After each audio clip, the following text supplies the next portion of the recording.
ప్రియమైన సహోదరి సహోదరుడా, ప్రభువైన యేసుక్రీస్తు వారి నామం పేరిట మీ అందరికీ శుభవందనాలు.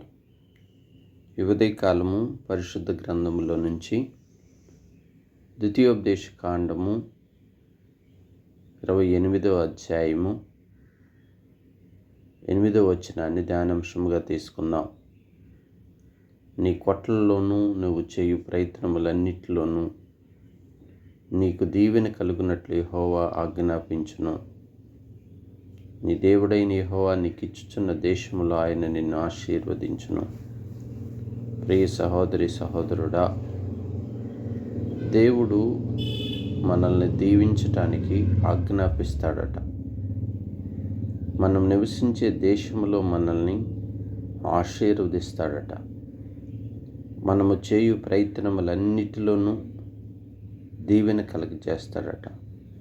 మన కొట్లలో ధాన్యం సమృద్ధిగా ఉండునట్లుగా, గానుగులు విస్తరించి ప్రవహించినట్లుగా దేవుడు సహాయకుడుగా ఉంటాడని లేఖనాలు సెలవిస్తున్నాయి.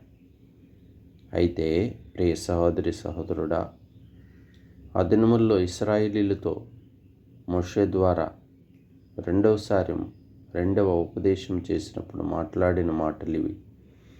దేవుడు మనల్ని అంతగా మనము చేయు ప్రయత్నములన్నిటినీ, మనము కొట్లలో ధాన్యం సమృద్ధిని, దీవెనలు మనకు ఆజ్ఞాపించి మనం నివసించే దేశంలో మనల్ని దేవుడు ఆశీర్వదించాలంటే, ఇక్కడ ఒక మాట ఏంటంటే, అలాగ హెచ్చించాలంటే, అలాగ దీవించబడాలంటే నీ దేవుడైన యెహోవా చెప్పిన మాటను మనము శ్రద్ధగా వినాలట.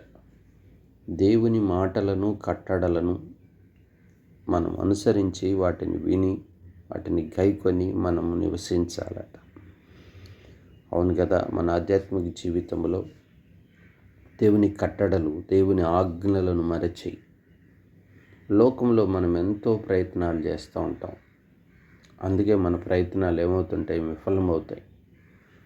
దేవుని మాట విని దేవుని మాట చొప్పున మనం ప్రయత్నిస్తే మన ప్రయత్నాలన్నీ సఫలమవుతాయి. మనల్ని సమస్త జన్మల కంటే దేవుడు హెచ్చిస్తాడు. మనల్ని బయటికి వెళుతున్నప్పుడు, లోపలికి వస్తున్నప్పుడు దీవించే దేవుడుగా ఉంటాడు. చూడండి, పరిశుద్ధ గ్రంథంలో ఎందరో దేవుని మాట విని వారి ఆధ్యాత్మిక జీవితాన్ని చక్కగా కట్టుకున్నారు. మనం నోహు దినములో, ఆది దినాల్లో మనం గమనిస్తే ప్రజలందరూ కూడా దేవుని మాట వినలేదు. అందుకే వారు జీవితంలో జలప్రళయాన్ని తెచ్చుకొని నశించిపోయారు.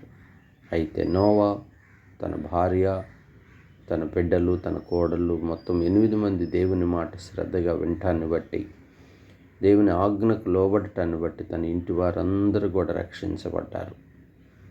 ఎంత ఆశీర్వాదాన్ని వారు పొందుకున్నారు. నిజంగా దేవుని మాట శ్రద్ధగా వింటే దీవెన.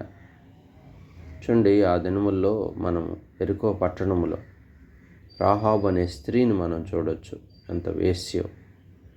కానీ వేశ్య అయినప్పటికీ యోగులు వారు వచ్చి మరి ఆమెకు దేవుని యొక్క ఆత్మ సంబంధమైన విషయాలు వారితో మాట్లాడినప్పుడు ఆమె ఎంత మంచి కార్యం చేసి తన ఇంటి వారిని తను రక్షించుకుందో. ఆమె జ్ఞానం ఎంత గొప్పదో చూడండి. దేవుని ఆజ్ఞలకు భయపడింది. మీ దేవుడు చాలా భయంకరుడటయ్యా, నేను విన్నాను అంతే. దేవుని ఆజ్ఞలు మనం గైకుంటే రాహాబు ఇంటివారు, తన తల్లిదండ్రులు, తన సహోదరులు అంత యెరికో పట్టణాన్ని అగ్నితో కాలుస్తున్నప్పటికీ తన ఇంటి వారిని రక్షించుకోగలిగింది. యేసుక్రీస్తు వంశావళిలో చేర్చబడింది. కాబట్టి ప్రియ సహోదరి సహోదరుడు, మనము దేవుని మాట వింటే మన ప్రయత్నములన్నీ సఫలపరుస్తాడు, మన కార్యములను చక్కబెడతాడు. అయితే వినే సందర్భంలో ఎలా ఉండాలంటే శ్రద్ధగా వినాలి.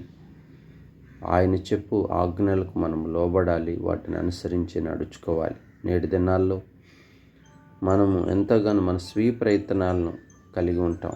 దేవుని ఆజ్ఞలకు లోబడడం, దేవుని యొక్క మాటను వినం, లోకరీతిగా తలంచుతూ ప్రయత్నం చేస్తుంటాం. అందుకే అనేక సార్లు విఫలమైన సందర్భాలు ఉంటాయి.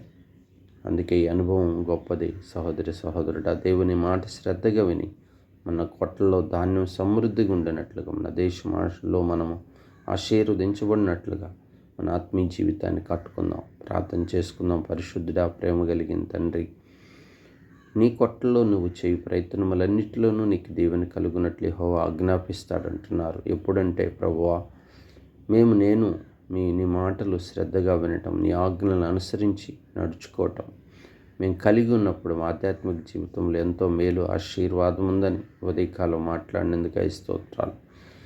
అట్టి అనుభవం నీ బిడ్డలైన మాకు నేర్పించము, సహాయం చేయము. అవును కాలబిడ్డల భవిష్యత్తును దీవించము, సంఘమును ఆశీర్వదించము తండ్రి. 10th ఎగ్జామ్స్ రాస్తున్న బిడ్డలకు సహాయం చేయము, వారికి తోడైండు, వారి జ్ఞానంతో నింపుము తండ్రి.